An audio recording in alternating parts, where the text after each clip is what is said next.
بسم الله الرحمن الرحيم. ياسين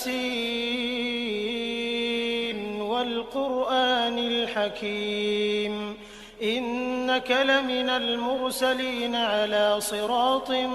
مستقيم تنزيل العزيز الرحيم لتنذر قوما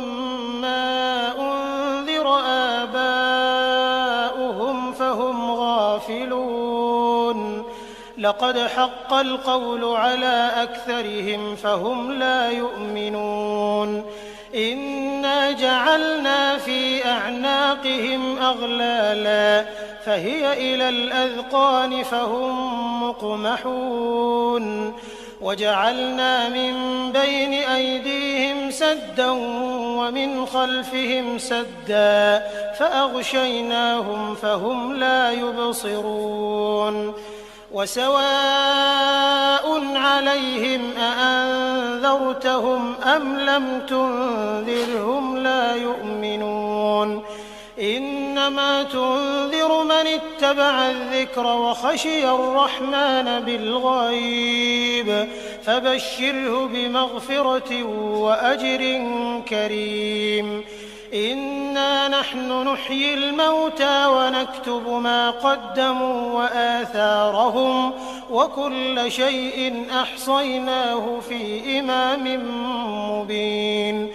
واضرب لهم مثلا أصحاب القرية إذ جاءها المرسلون إذ أرسلنا إليهم 2 فكذبوهما فعززنا بثالث فقالوا إنا إليكم مرسلون قالوا ما أنتم إلا بشر مثلنا وما أنزل الرحمن من شيء إن أنتم إلا تكذبون قالوا ربنا يعلم إنا إليكم لمرسلون وما علينا إلا البلاغ المبين قالوا إنا تطيرنا بكم لئن لم تنتهوا لنرجمنكم وليمسنكم منا عذاب أليم قالوا طائركم معكم أئن ذكرتم بل أنتم قوم مسرفون وجاء من أقصى المدينة رجل يسعى قال يا قوم اتبعوا المرسلين اتبعوا من لا يسألكم أجرا وهم مهتدون وما لي لا أعبد الذي فطرني وإليه ترجعون أأتخذ من دونه آلهة إن يردني الرحمن بضر لا تغن عني شفاعتهم شيئا ولا ينقذون إني إذا لفي ضلال مبين إني آمنت بربكم فاسمعون قيل ادخل الجنة قال يا ليت قومي يعلمون بما غفر لي ربي وجعلني من المكرمين وما أنزلنا على قومه من بعده من جند من السماء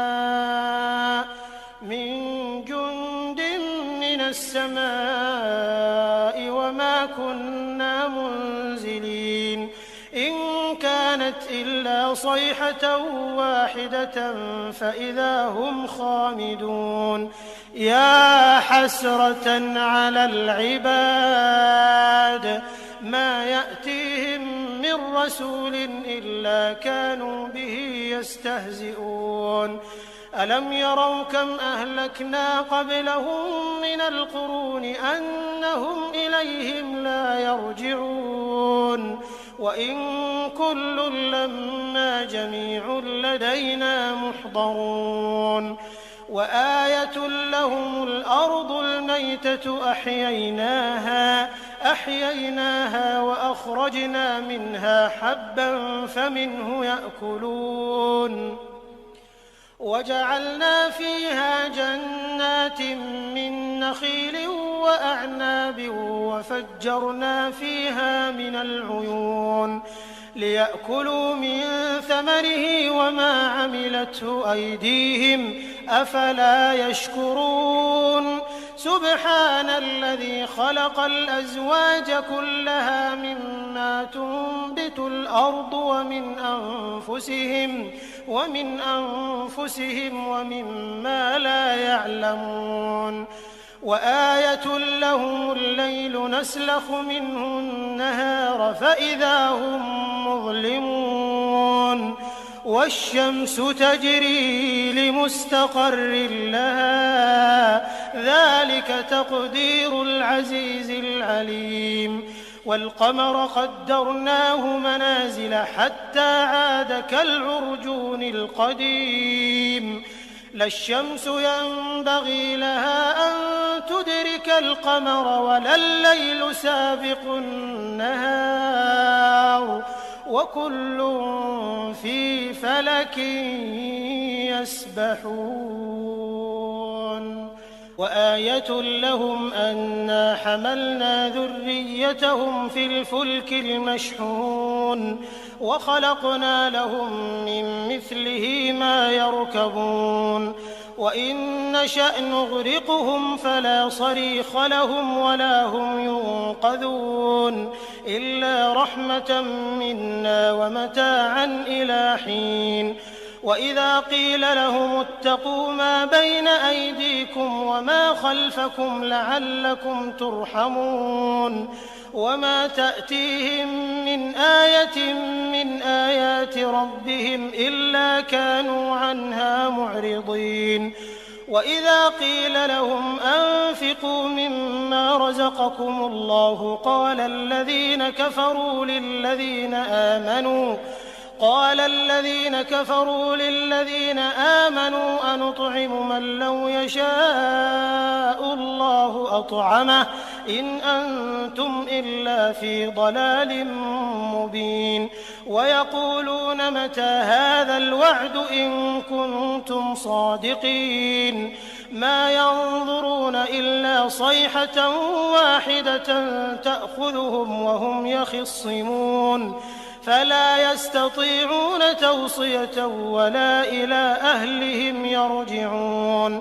ونفخ في الصور فإذا هم من الأجداث إلى ربهم ينسلون قالوا يا ويلنا من بعثنا من مرقدنا هذا ما وعد الرحمن وصدق المرسلون إن كانت إلا صيحة واحدة فإذا هم جميع لدينا محضرون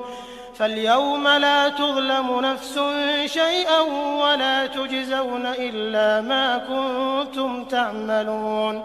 إن أصحاب الجنة اليوم في شغل فاكهون هم وأزواجهم في ظلال على الأرائك متكئون لهم فيها فاكهة ولهم ما يدعون سلام قولا من رب رحيم وامتازوا اليوم أيها المجرمون ألم أعهد إليكم يا بني آدم ألا تعبدوا الشيطان إنه لكم عدو مبين وأن اعبدوني هذا صراط مستقيم ولقد أضل منكم جبلا كثيرا أفلم تكونوا تعقلون هذه جهنم التي كنتم توعدون اصلوها اليوم بما كنتم تكفرون اليوم نختم على أفواههم وتكلمنا أيديهم وتشهد أرجلهم بما كانوا يكسبون ولو نشاء لطمسنا على أعينهم فاستبقوا الصراط فأنى يبصرون ولو نشاء لمسخناهم على مكانتهم فما استطاعوا مضيا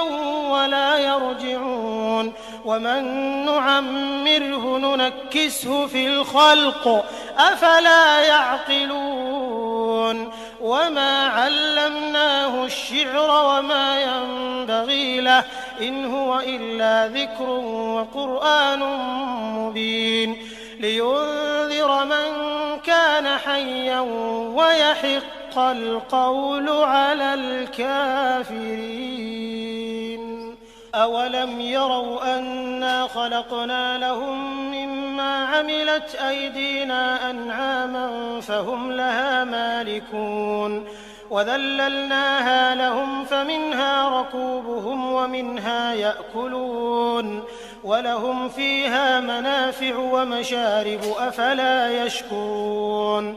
واتخذوا من دون الله آلهة لعلهم ينصرون لا يستطيعون نصرهم وهم لهم جند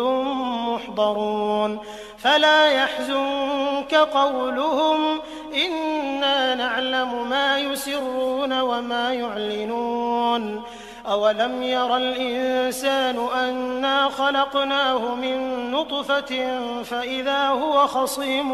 مبين وضرب لنا مثلا ونسي خلقه قال من يحيي العظام وهي رميم قل يحييها الذي أنشأها أول مرة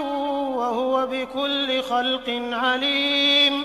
الذي جعل لكم من الشجر الأخضر نارا فإذا أنتم منه توقدون أوليس الذي خلق السماوات والأرض بقادر على أن يخلق مثلهم بلى وهو الخلاق العليم إنما أمره إذا أراد شيئا أن يقول له كن فيكون فسبحان الذي بيده ملكوت كل شيء وإليه ترجعون بسم الله الرحمن الرحيم الرحمن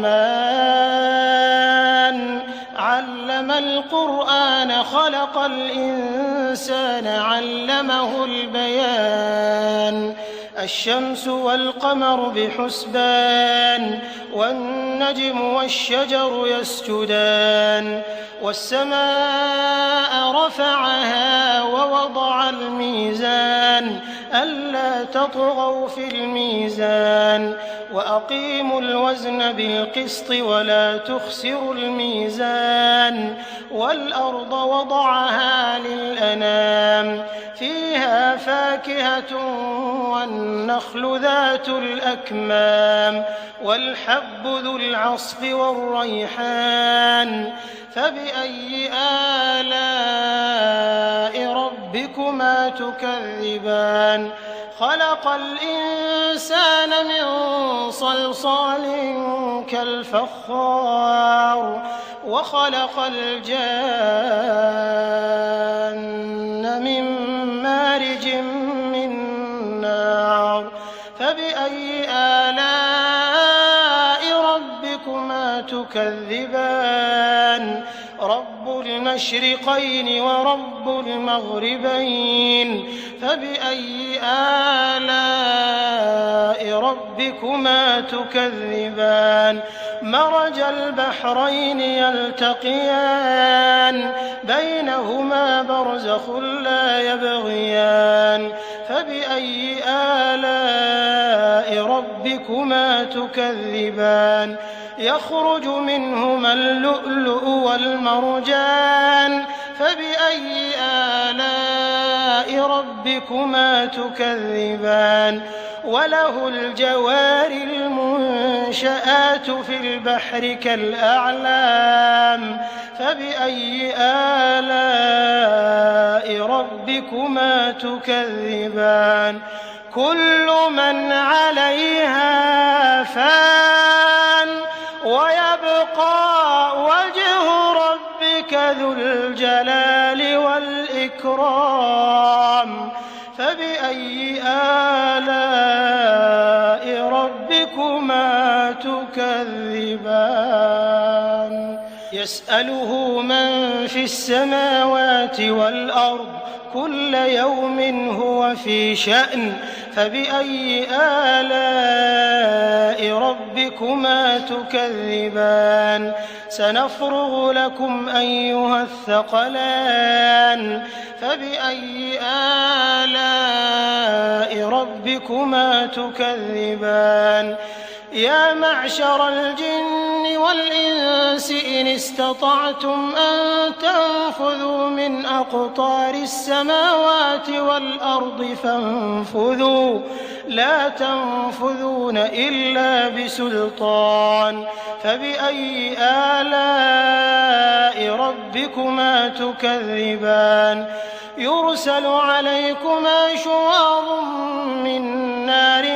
ونحاس فلا تنتصران فبأي آلاء ربكما تكذبان فإذا انشقت السماء فكانت وردة كالدهان فبأي آلاء ربكما تكذبان فيومئذ لا يسأل عن ذنبه إنس ولا جان فبأي آلاء ربكما تكذبان يعرف المجرمون بسيماهم فيؤخذ بالنواصي والأقدام فبأي آلاء ربكما تكذبان هذه جهنم التي يكذب بها المجرمون يطوفون بينها وبين حميم آن فبأي آلاء ربكما تكذبان ولمن خاف مقام ربه جنتان فبأي آلاء ربكما تكذبان ذواتا أفنان فبأي آلاء ربكما تكذبان فيهما عينان تجريان فبأي آلاء ربكما تكذبان فيهما من كل فاكهة زوجان فبأي آلاء ربكما تكذبان متكئين على فرش بطائنها من استبرق وجنى الجنتين دان فبأي آلاء ربكما تكذبان فيهن قاصرات الطرف لم يطمثهن إنس قبلهم ولا جان فبأي آلاء ربكما تكذبان كأنهن الياقوت والمرجان فبأي آلاء ربكما تكذبان هل جزاء الإحسان إلا الإحسان فبأي آلاء ربكما تكذبان ومن دونهما جنتان فبأي آلاء ربكما تكذبان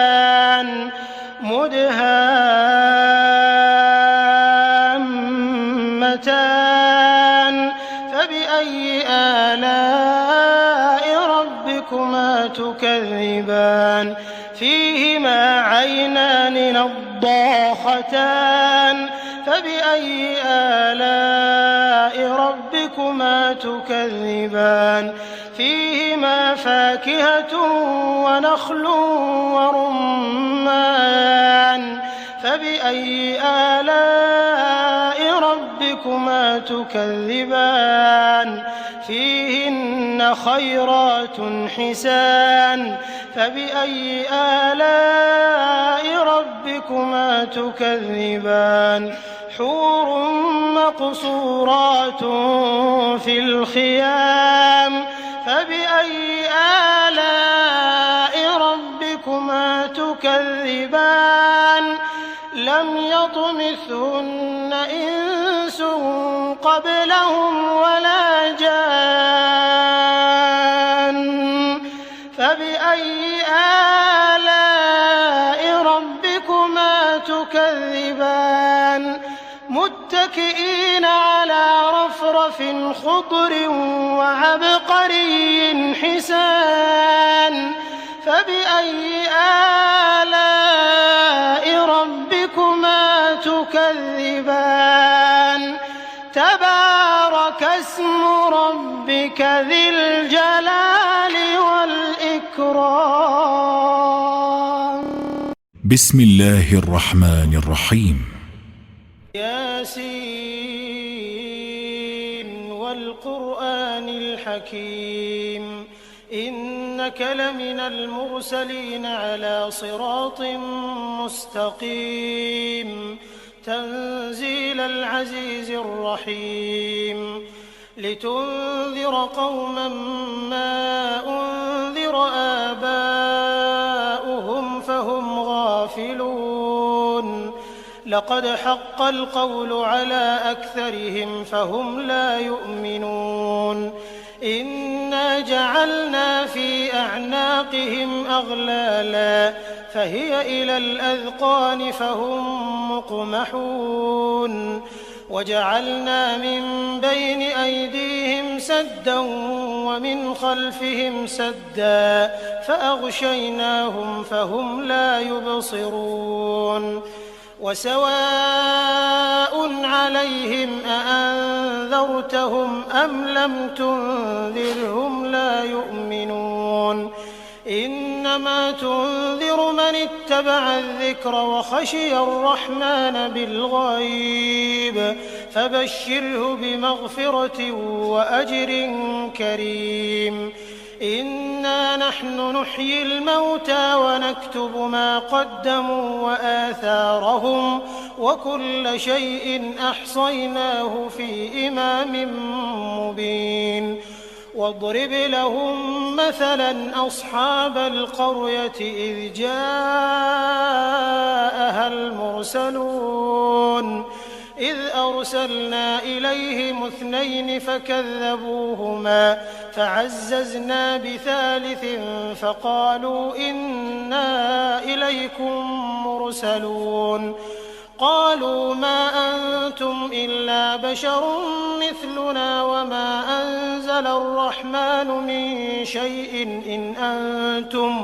إن أنتم إلا تكذبون قالوا ربنا يعلم إنا إليكم لمرسلون وما علينا إلا البلاغ المبين قالوا إنا تطيرنا بكم لئن لم تنتهوا لنرجمنكم وليمسنكم منا عذاب أليم قالوا طائركم معكم أئن ذكرتم بل أنتم قوم مسرفون وجاء من أقصى المدينة رجل يسعى قال يا قوم اتبعوا المرسلين اتبعوا من لا يسألكم أجرا وهم مهتدون وما لي لا أعبد الذي فطرني وإليه ترجعون أأتخذ من دونه آلهة إن يردني الرحمن بضر لا تغن عني شفاعتهم شيئا ولا ينقذون إني إذا لفي ضلال مبين إني آمنت بربكم فاسمعون قيل ادخل الجنة قال يا ليت قومي يعلمون بما غفر لي ربي وجعلني من المكرمين وما أنزلنا على قومه من بعده من جند من السماء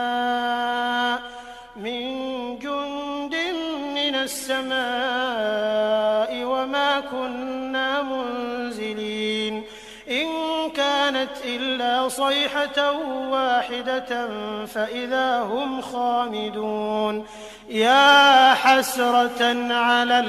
العباد ما يأتيهم من رسول إلا كانوا به يستهزئون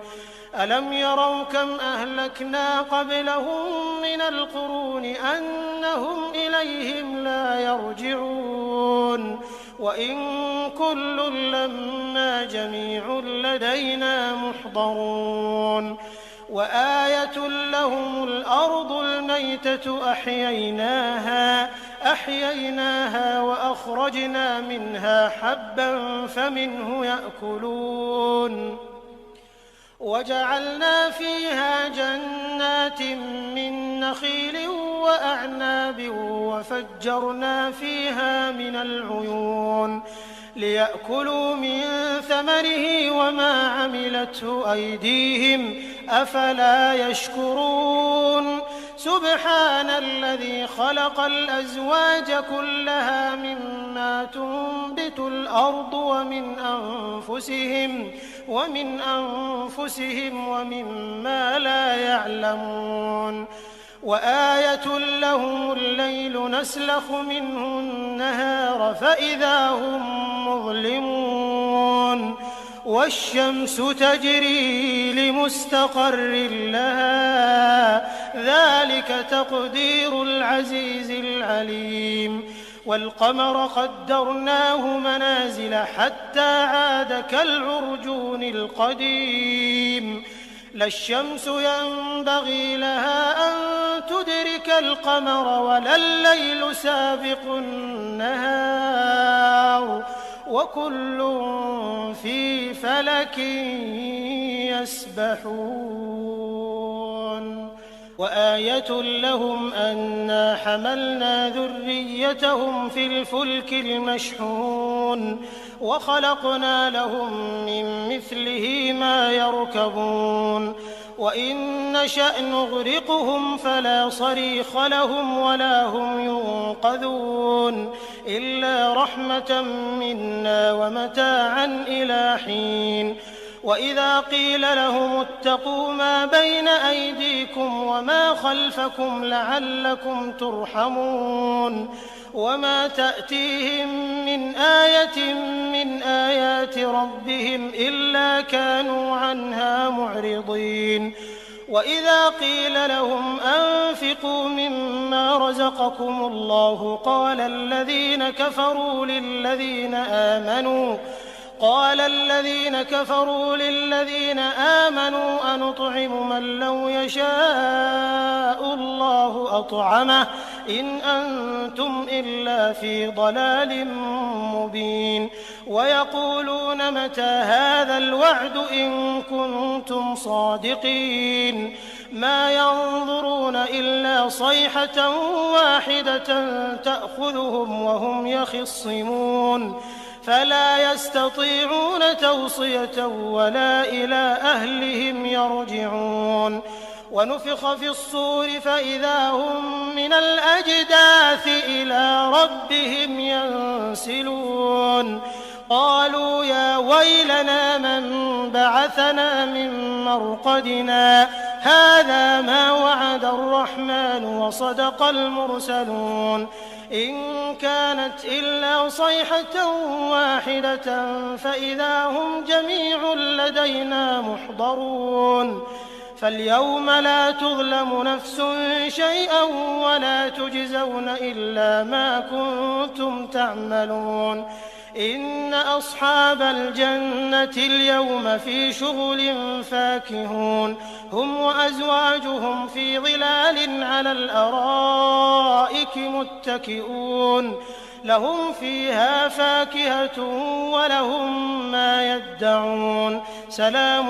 قولا من رب رحيم وامتازوا اليوم أيها المجرمون ألم أعهد إليكم يا بني آدم ألا تعبدوا الشيطان إنه لكم عدو مبين وأن اعبدوني هذا صراط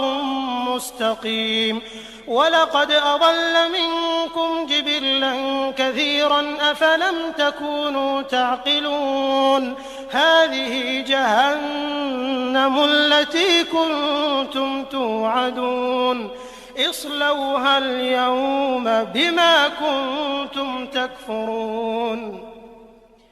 اليوم نختم على أفواههم وتكلمنا أيديهم وتشهد أرجلهم بما كانوا يكسبون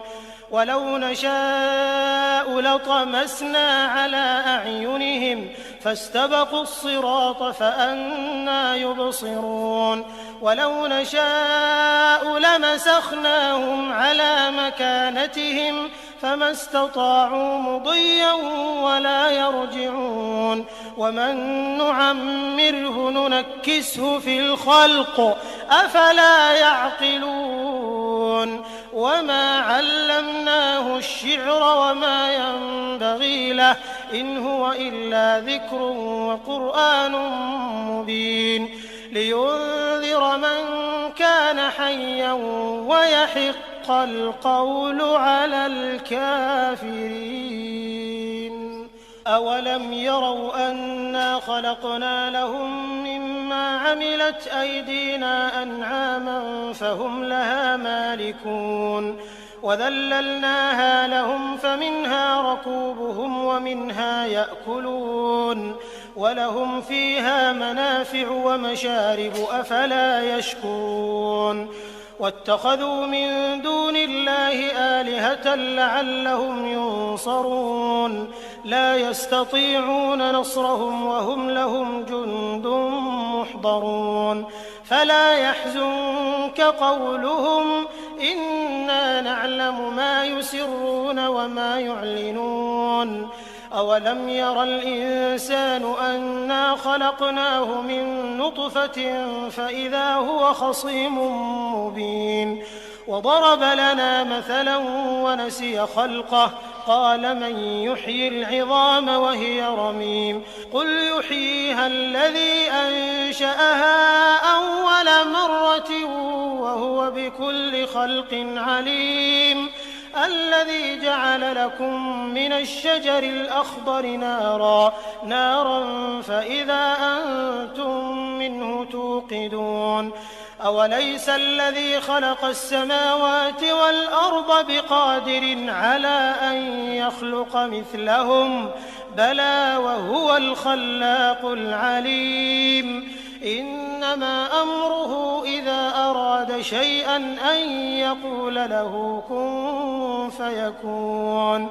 فسبحان الذي بيده ملكوت كل شيء وإليه ترجعون بسم الله الرحمن الرحيم الرحمن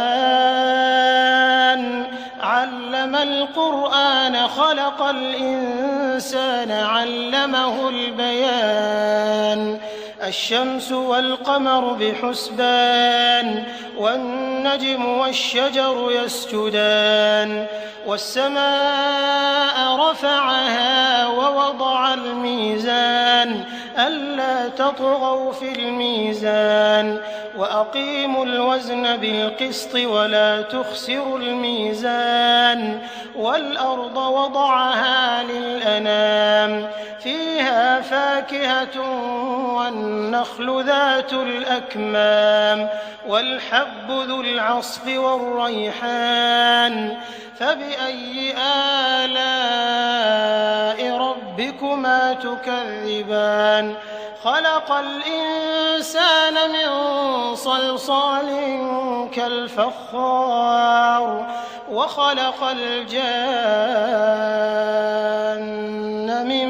مارج من نار فبأي آلاء ربكما تكذبان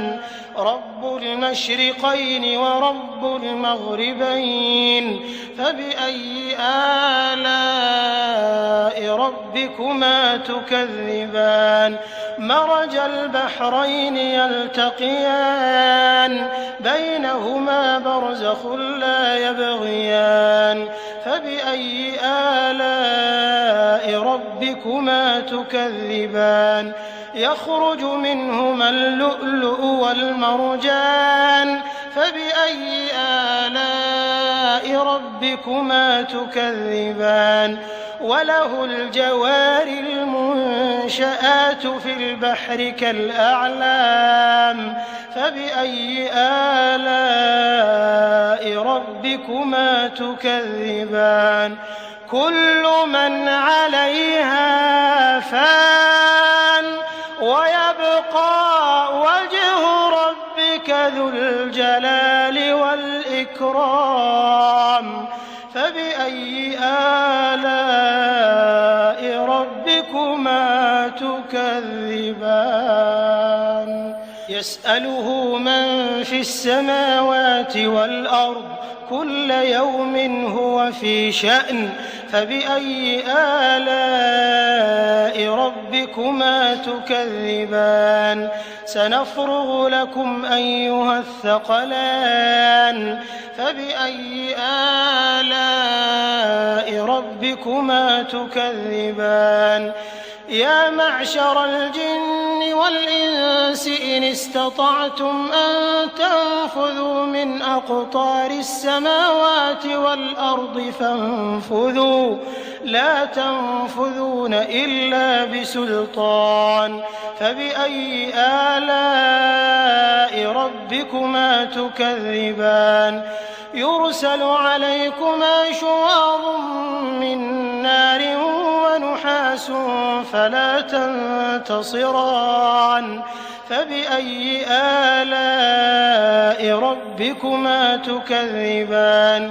فإذا انشقت السماء فكانت وردة كالدهان فبأي آلاء ربكما تكذبان فيومئذ لا يسأل عن ذنبه إنس ولا جان فبأي آلاء ربكما تكذبان يعرف المجرمون بسيماهم فيؤخذ بالنواصي والأقدام فبأي آلاء ربكما تكذبان هذه جهنم التي يكذب بها المجرمون يطوفون بينها وبين حميم آن فبأي آلاء ربكما تكذبان ولمن خاف مقام ربه جنتان فبأي آلاء ربكما تكذبان ذواتا أفنان فبأي آلاء ربكما تكذبان فيهما عينان تجريان فبأي آلاء ربكما تكذبان فيهما من كل فاكهة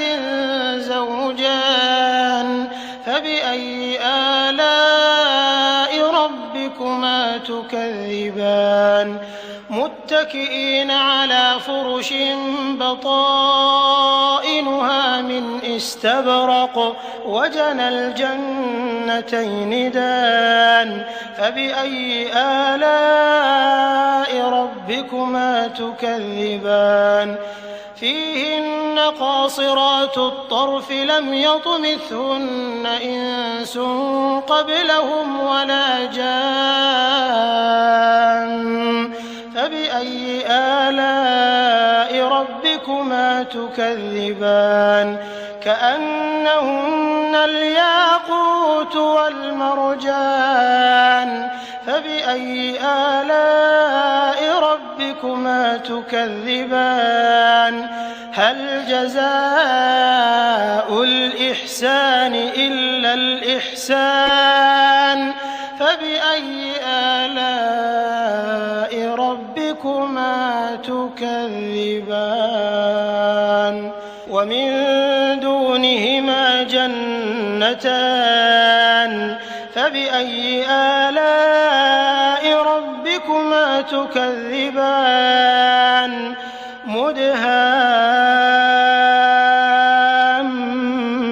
مدهامتان فبأي آلاء ربكما تكذبان فيهما عينان نضاختان فبأي آلاء ربكما تكذبان فيهما فاكهة ونخل ورمان فبأي آلاء ربكما تكذبان فيهن خيرات حسان فبأي آلاء ربكما تكذبان حور مقصورات في الخيام فبأي آلاء ربكما تكذبان لم يطمثهن إنس قبلهم ولا جان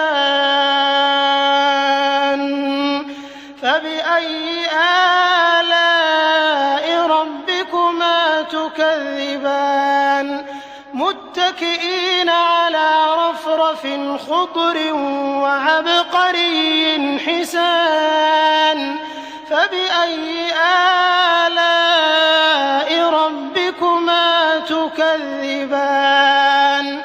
تبارك اسم ربك ذي الجلال